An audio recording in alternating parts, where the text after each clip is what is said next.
I was pulled from there to go up to the school and was briefed on my way up to this school what casualties and fatalities there were, and saw many friends who, boy, were truly experiencing the impact of what they had seen. I do not know you, but I am your brother. You do not know me, but I am your protector. I will run into a burning building to save your life. Though I do not know your name, I will take a bullet for you. Though we've never met, I believe in duty and sacrifice of self. Your family is my family. Is my family. Your life is my duty.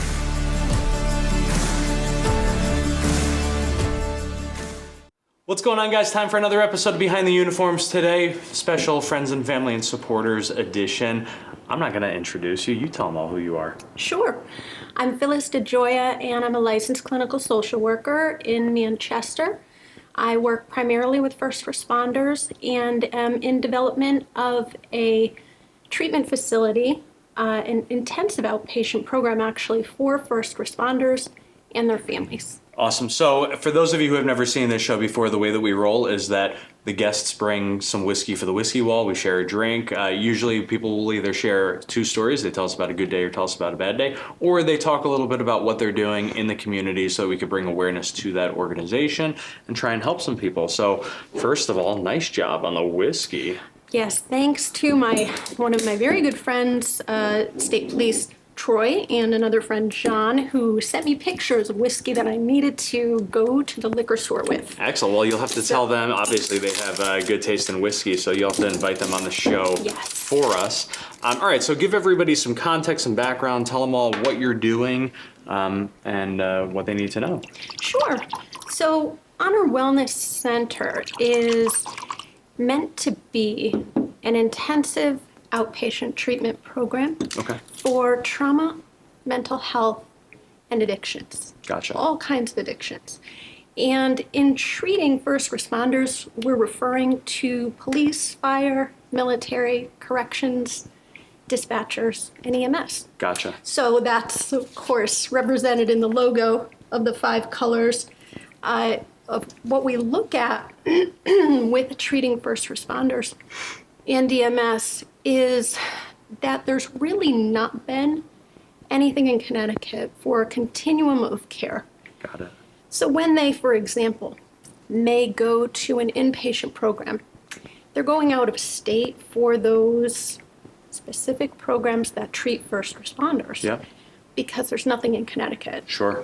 And of course, Connecticut has gun legislation that many feel threatened that their job may not be secure if they're going into a program and may receive a diagnosis that could preclude them from coming back to their job. So they're going out of state for inpatient care. And unfortunately, when they come back to Connecticut, they're really coming back to either an intensive outpatient program that treats a general population that doesn't serve first responders specifically. So what we're looking to do with Honor Wellness Center is have a one-stop shopping continuum of care that they can come to or come back to if they're out of state. That's one side of the program. With that program, within that structure, is group sessions as well as individual sessions. And the group sessions are facilitated by a clinician that's specifically trained to work with first responders, partnered with a recovered first responder. So every single clinical contact that would happen is always co-facilitated by a recovered first responder, so that there's that peer support right from the get-go, whether it's trauma, addictions, or mental health issues. And we'll have the case management piece 6 months to a year after they end their programming with us for the intensive outpatient treatment side. That's awesome. I mean, I've heard of so many guys who have come onto the show and they said after, last week I got a call from a buddy who's a cop at 2:00 in the morning. Absolutely. He was going through some really rough stuff, so I rushed him down to Rhode Island because Yes. I knew that if I brought him to Rhode Island, he wouldn't have to worry about being stuck on desk duty and losing his gun or worse. And it's sort of a sad place where we are in society, from my perspective, where we're finally starting to recognize the implications of post-traumatic stress, not just among veterans, but among first responders in a more cumulative fashion. And yet the resources that are sometimes available put them at fear for their ability to provide for their family. It sounds like that's something that's obviously near and dear to you guys. Where did the inspiration come from? Because you don't just wake up one day and say, this is the niche that I'm getting into.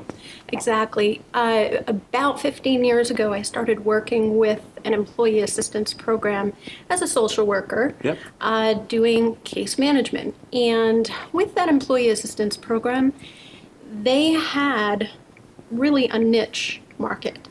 And that was working specifically with first responders. They had approximately 250 contracts throughout the state of Connecticut with municipalities as well as state agencies for public safety. Got it. So with that came, a trial by fire. But I learned so much Sure. from them, because while they may not as a culture trust right away, especially a civilian, Sure. a fluffy bunny social worker who doesn't know the culture coming in entirely, when they trust, they're all in. Sure. Their passion for what they do is clear and evident. And so if your agenda coming in to say, hey, educate me, Yeah. educate me so we can work together, they're all in with that. And so that after 9/11, there was much more openness, I believe, Yep. to considering post-traumatic stress Sure. as, this is a real deal. Yep. And then my work with the state police began in 2010, managing that contract, and that became an immersion with them in the more traumatic incidents. So, for example, I would be dispatched with them to more traumatic incidents, Got it. including Sandy Hook, which, as a clinician, that rocked my world. Yeah, I'll bet. And being there that morning through the weekend, the education that I received, truly, as a clinician, as a mom, because I had two little girls who went to a brick elementary school, seeing and experiencing these professionals who were my friends, Right. and seeing them and what they were experiencing from an emotional perspective. This was so far beyond the range of human experience that they needed help, but they didn't know the first thing about what they were experiencing was normal to an abnormal event. Sure. And so we began the debriefings process. The peer support programs really started coming out in force, working together. What we did see is a tremendous increase in, if there were addictive behaviors prior, that was magnified. If there were difficulties in marriage, mental health issues prior, that was magnified. Right. And we saw some really very difficult times for them. So the work that we began doing was that light bulb. I've got to ask, how did you process things? Because there you are so focused on helping others that I'm sure that this was an extremely traumatic experience for you as well, especially as a mom and as someone who's trying to step back and help others. How did you handle it? I think the compartmentalization process, it was a necessary tool as a clinician to work through it. Sure. Because going to the scene that morning, I arrived at the checkpoint, and the first person I saw had been in my office earlier that morning for a session. And he said, "What are you doing here? You shouldn't be here. I don't want you to see this." And I said, "Listen, it's not your job to protect me. Yeah. I need to come in and do this work with you." So that's what we did. So I went in. It was still very early. The scene was, of course, secured. And there were still people taking their children from the school, well, the firehouse at that point. There were still children without parents and parents without children. And my job really kind of expanded that morning to checking in with my point person. He said, "Do you know what's happened?" And I said, "Honestly, I haven't. All I got was it was an active shooter situation, and I just got a call that the scene was secured." And he said, "Okay, listen, this is what I can tell you now, but we're going to need you in the firehouse, and we're also going to need you up at this school." And I said, "That's fine. I just need to know a framework of Right, what we're I'm looking going at." to. Yeah. So my first contact was with the children that didn't have parents. And there were many officers already in there just sitting with the children. I had met a little girl who had her bear, and she and the bear had a couple of blood spots on them.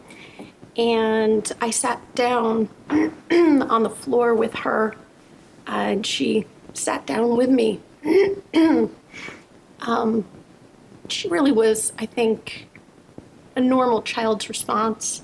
Very overwhelmed, just kind of looking for an adult to comfort. And so she sat down on my lap, and one of the officers that had been over to the side was a friend of mine.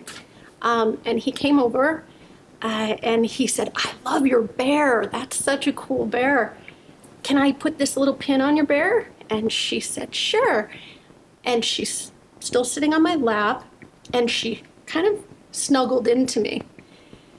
And I was holding her, and I looked up at the officer, and he just shook his head. And I held his hand for a minute, and I said, "I'll see you later." And we just parted at that point. I went to sit with other children, and then another officer came and said, "Hey, listen, we need you in the back room." And the back room was where there were parents that didn't have children. And so very quickly thereafter, one of the majors, wonderful, wonderful man, had made the decision that there would be liaisons that would be brought in to work with those parents. Sure. I was pulled from there to go up to the school and was briefed on my way up to the school what casualties and fatalities there were, and saw many, many friends who, boy, were truly experiencing the impact of what they had seen. Sure. And, Kyle, I think from that, it was an understanding of, okay, this scene to me as a clinician, as a human being, was completely overstimulating. Helicopters flying overhead, blood spots on the driveway, bullet holes in the cars. It was a very overstimulating, surreal experience. And every person I saw, I'm known to be a hugger. I'm Italian. I'm known to be a hugger, so I'm hugging everyone. And they're just shaking their heads. And they're saying, "Don't go in the school. Just don't go in the school." And I realized, yeah, that won't be good. Yeah. And of course, my point person would not let me because he knew, he had already been in the school. He knew what I would see if I did. So we made a decision that I would stay at the school. The major crimes van came and they set up all of their equipment. I stayed on the periphery as just presence, really, because a clinician's presence at a scene is really more about just presence. Sure. We can't take their head out of the game.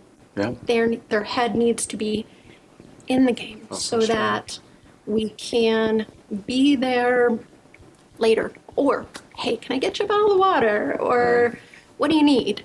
You know, or just I'll talk to you later. Yeah. You know, so that, I think, certainly the greatest education for me with them,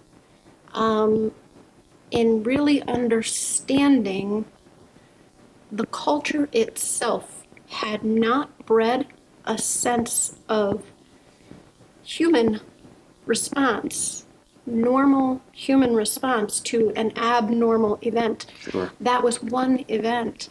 They see so much on a daily basis, all first responders. Right. They run in where we run out. Right. They protect us and serve us in ways we don't even want to know, truly. You know, one of the things that I think is so important for people to realize, and this is one of the points of why we're doing this, is that you know, it's so easy and so quick for horrible situations like this to be very quickly politicized. Yes. And for police as a whole Yes. to be very quickly politicized. We see in the media all the time, you know, people talking about how evil and horrible cops are. The immediate reaction whenever there's a shooting, there's conversations about gun control.